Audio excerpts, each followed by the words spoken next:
राधे राधे। आप सभी को मेरा प्रणाम। मेरा नाम खुशहाल है। हरिवंश राय बच्चन साहब की एक लाइन है कि मन का हो तो अच्छा और ना हो तो और भी अच्छा। क्योंकि जब हमारे मन का नहीं होता है तो ईश्वर के मन का होता है, भगवान के मन का होता है। और इंसान जो है वो अल्पज्ञ है, उसे भविष्य के बारे में नहीं पता कि भविष्य में क्या होने वाला है।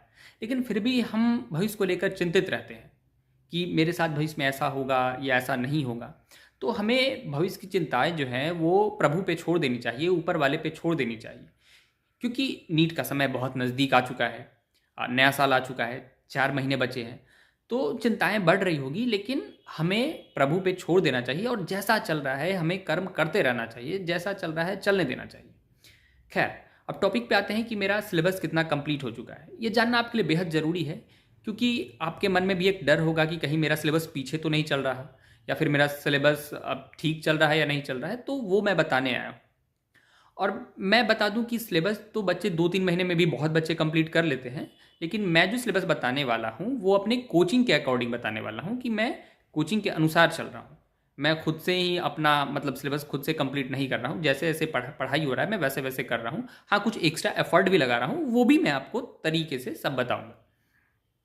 और अगर आपका सिलेबस पीछे है तो फिर उसको मैं कैसे कंप्लीट करूंगा या आप कैसे कंप्लीट कर सकते हैं, तो वो 120 दिन का मैं रोड मैप भी बताने वाला हूं कि मैं इस तरह से काम करने वाला हूं। खैर, अब शुरुआत करते हैं फिजिक्स से कि फिजिक्स में मैंने कितना कंप्लीट कर लिया है। क्योंकि फिजिक्स बहुत ही मुश्किल चैप्टर, बहुत मुश्किल सब्जेक्ट होता है, तो बच्चे इसमें ज़्यादा डरते हैं। तो मैं शुरुआत फिजिक्स से करता हूँ। तो फिजिक्स में है जो मेरा 11th में जो है वो कैनेमेटिक्स हो चुका है। उसके बाद एनएलएम फ्रिक्शन हो चुका है मेरा। उसके बाद आपका वर्क एनर्जी पावर हो चुका है और रोटेशनल मोशन हो चुका है। इतना जो है वो मेरा 11th के फिजिक्स में ये हो चुका है। उसके बाद बात करते हैं 12th की। तो 12th में मेरा हो चुका है इलेक्ट्रोस्टैटिक्स हो चुका है, करंट हो चुका है, करंट इलेक्ट्रिसिटी, कैपेसिटर हो चुका है, मैग्नेटिक इफेक्ट ऑफ करंट हो चुका है, मैग्नेटिज्म एंड मैटर हो चुका है, ईएमडब्ल्यू हो चुका है, इलेक्ट्रोमैग्नेटिक वेव, और ईएमआई हो चुका है, इलेक्ट्रोमैग्नेटिक इंडक्शन। इतना हो चुका है। और फिजिक्स में मेरा मॉडर्न फिजिक्स जो है वो ये मैंने खुद से कर लिया है। मैं मतलब कोचिंग में तो अभी सर सेमीकंडक्टर न्यूक्लिया ही पढ़ा रहे हैं अभी। लेकिन मैंने मॉडर्न फिजिक्स जो है वो खुद से ही कंप्लीट कर लिया है, क्योंकि ये थोड़ा इजी चैप्टर होता है और वो खुद से भी मतलब कर सकते हैं। तो मेरा मॉडर्न फिजिक्स जो है वो इतना फिजिक्स में हो चुका है। अभी रे ऑप्टिक्स, वेव ऑप्टिक्स, ये सब चीज़ें अभी बाकी हैं, या फिर थर्मल फिजिक्स। अब बात करते हैं कि केमिस्ट्री में। केमिस्ट्री भी बहुत ही मतलब स्कोरिंग सब्जेक्ट होता है। तो अब केमिस्ट्री की बात करें तो केमिस्ट्री में मैं फिजिकल केमिस्ट्री से शुरुआत करना चाहूँगा। तो फिजिकल केमिस्ट्री में जो है मेरा मोल कॉन्सेप्ट हो चुका है, सॉल्यूशन हो चुका है, केमिकल काइनेटिक्स हो चुका है, और इलेक्ट्रोकेमिस्ट्री जो है वो अभी रनिंग फेज में है, वो अभी मेरा चल रहा है ना। उसके बाद अब बात करते हैं ऑर्गेनिक केमिस्ट्री की। तो ऑर्गेनिक केमिस्ट्री में जो है मेरा GOC1 हो चुका है, और GOC2 में जो है वो हाइड्रोकार्बन मैंने कर लिया है। फिर hello alkene and hello arene कर लिया है, अल्कोहल फिनॉल एंड ईथर कर लिया है। इतना मेरा ऑर्गेनिक में अभी तक हो चुका है। तो ये बात हो गई ऑर्गेनिक की। अब बात करते हैं इनऑर्गेनिक की। तो इनऑर्गेनिक में मेरा जो हो चुका है वो पीरियोडिक टेबल हो चुका है, केमिकल बॉन्डिंग हो चुका है, कोऑर्डिनेशन कंपाउंड हो चुका है, एंड D&F ब्लॉक हो चुका है। ये था मेरा केमिस्ट्री का। फिजिक्स और केमिस्ट्री का मैंने आपको पूरा रूट बता दिया कि मेरा इतना हो चुका है। बाकी मैं खुद से भी एफर्ट लगा रहा हूँ, अगर मुझे कुछ लगता है कि मुझे एक्स्ट्रा पढ़ लेना चाहिए। हाँ, एक रेडॉक्स रिएक्शन, सॉरी वो छूट गया था, रेडॉक्स रिएक्शन भी मेरा कंप्लीट हो चुका है। तो इतना जो है वो मेरा कंप्लीट हो चुका है। बाकी मैं खुद से भी एक्स्ट्रा भी देखते रहता हूँ जो संभव हो सके। अब बात करते हैं बायोलॉजी की। बायोलॉजी भी बहुत महत्वपूर्ण है। तो बायो का सिलेबस बताने से पहले मैं उन बच्चों से बात करना चाहता हूँ जिनका सिलेबस बिल्कुल भी कंप्लीट नहीं हुआ है, या फिर वो अभी शुरुआत करना चाहते हैं। तो आप मैब्रिक 120 डे सिस्टम ज्वाइन कर सकते हैं। इसमें होगा क्या, आपको एक चैप्टर पर डे करना होता है। आपको एक सिस्टम चाहिए, ना कि टाइम टेबल। ये जो है आपका 120 दिनों के अंदर, मात्र 120 दिनों के अंदर आपका 100% सिलेबस कंप्लीट करवा देगा। आपको डेली टारगेट्स दिए जाएंगे, आपको डेली टारगेट्स को अचीव करना होता है। और जैसे जैसे आप स्क्रीन पे देख पा रहे होंगे, अब जैसे जैसे टारगेट्स अचीव करते हैं ना, आपको उसके बदले में रिवॉर्ड्स भी दिया जाता है। जैसे आपको डे 1, डे 2 ऐसे करके आपको टारगेट दिए जाएंगे। बस आपको टारगेट को कंप्लीट करना है, ज़्यादा दिमाग नहीं लगाना, ज़्यादा सोचना नहीं। अगर आप ऐसे करते जाएंगे तो 120 दिनों के अंदर आपको अच्छे तरीके से आपका सिलेबस कंप्लीट हो जाएगा। और अगर आप चाहते हैं कि नहीं मैं कुछ टेस्ट भी देना चाहता हूँ, तो आपके लिए ब्रह्मास्त्र टेस्ट सीरीज है, आप वो भी कर सकते हैं।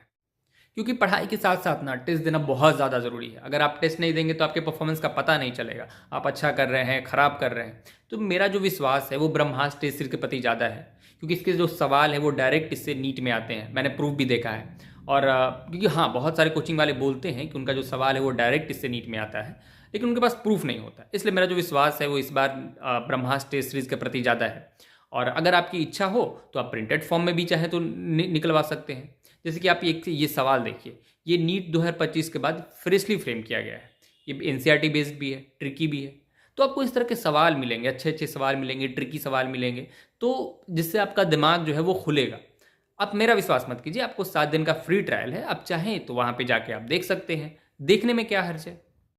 और एक और बात, अभी तो ग्रैंड न्यू ईयर सेल भी चल रही है, जो कि 1 जनवरी और 2 जनवरी को लाइव चलने वाली है। इसमें बहुत कम प्राइस में आपको मिल जाएगा। अगर आप मार्क्स को बूस्ट करना चाहते हैं तो इलाइट प्लस बीटीएस का कोर्स ले सकते हैं, और अगर आप 120 डे का टारगेट चाहिए आपको तो आप मैब्रिक बैच ले सकते हैं। आपको कूपन कोड भी स्क्रीन पे दिख रहा होगा। तो इस बार कुछ अच्छा कीजिए और अच्छे जगह से कीजिए, है ना। तो लेट्स क्रैक इट। खैर, अब आते हैं बायो के सिलेबस पे कि मेरा बायो में कितना सिलेबस कंप्लीट हो चुका है। तो बायो में जो मेरा 11th में जो है वो प्लांट फिजियोलॉजी पूरा कंप्लीट हो चुका है, जिसमें आपके चैप्टर्स जो आ जाएंगे photosynthesis in higher plants, respiration in plants, फिर प्लांट ग्रोथ एंड हार्मोन। तो ये मेरा तीनों कंप्लीट हो चुका है। और ह्यूमन फिजियोलॉजी वो भी मेरा पूरा कंप्लीट हो चुका है, जिसमें आपके डाइजेशन तो हट चुका है, आपको भी पता है। इसमें breathing and exchange of gases हो चुका है मेरा, बॉडी फ्लूइड्स एंड सर्कुलेशन हो चुका है, excretory product and there elimination हो चुका है, लोकोमोशन एंड मूवमेंट हो चुका है, केमिकल कोऑर्डिनेशन एंड इंटीग्रेशन हो चुका है, और न्यूरल कंट्रोल एंड कोऑर्डिनेशन हो चुका है। तो इतना जो चैप्टर है वो मेरा हो चुका है। और एनिमल किंगडम जो है वो अभी रनिंग फेज में अभी चल रहा है। तो ये 11th का मैंने बता दिया। और 12th का बात करूँ तो मेरा जेनेटिक्स एंड इवोल्यूशन वो हो चुका है, ह्यूमन रिप्रोडक्शन हो चुका है, रिप्रोडक्टिव हेल्थ हो चुका है। तो ये सारे चैप्टर्स मेरे हैं 12th में हो चुके हैं। और हाँ, एक बायोटेक्नोलॉजी वो मेरा हो चुका है, और इकोलॉजी का जो पार्ट है वो अभी बचा हुआ है। तो बायो का जो है वो तो मैं खुद से भी कर रहा हूँ। बायो का ऐसा नहीं कि मैं कोचिंग के ज़्यादा भरोसे, क्योंकि वो आप खुद से भी कर सकते हैं। तो बायो का मैं एक्स्ट्रा भी करता हूँ, जैसे इकोलॉजी है वो मैं आजकल में कंप्लीट कर लूँगा। तो बायो का मैं खुद से ही कर रहा हूँ, और वो कुछ दिनों के अंदर मेरा पूरा हो जाएगा। मेनली जो मेरी जो प्रॉब्लम है वो केमिस्ट्री है। केमिस्ट्री में अगर मेरा फिजिकल हो जाए ना तो सिलेबस मैं जल्दी कवर कर लूँ, क्योंकि फिजिक्स तो आपने देखा ही लगभग चैप्टर हो चुका है, और जो चैप्टर बचे हैं वो मैं खुद से जल्दी कर लूँगा। और केमिस्ट्री का अगर हो जाए मेरा फिजिकल और हो जाए ना, तो फिजिकल और ऑर्गेनिक तो मेनली मेरा कंप्लीट हो ही जाएगा, और बायो तो खुद से कर लेंगे। तो ये मेरा भी हाल चल रहा है। तो मुझे जहाँ तक लगता है कि मैं जनवरी तक मेजर सिलेबस जो है वो मैं कंप्लीट कर लूँगा। मेजर तो हो ही जाएगा, थोड़ा बहुत बचेगा तो फरवरी में जाते जाते थोड़ा बहुत मैनेज कर लेंगे। क्योंकि आपको पता है फुल सिलेबस टेस्ट जो है लगभग हर जगह फरवरी से शुरू ही हो जाता है, मिड फरवरी से, जहाँ तक मुझे मालूम है। फुल सिलेबस की मैं बात कर रहा हूँ, या फिर किसी के पहले या बाद में हो सकते हैं, 5-6 दिन आगे पीछे।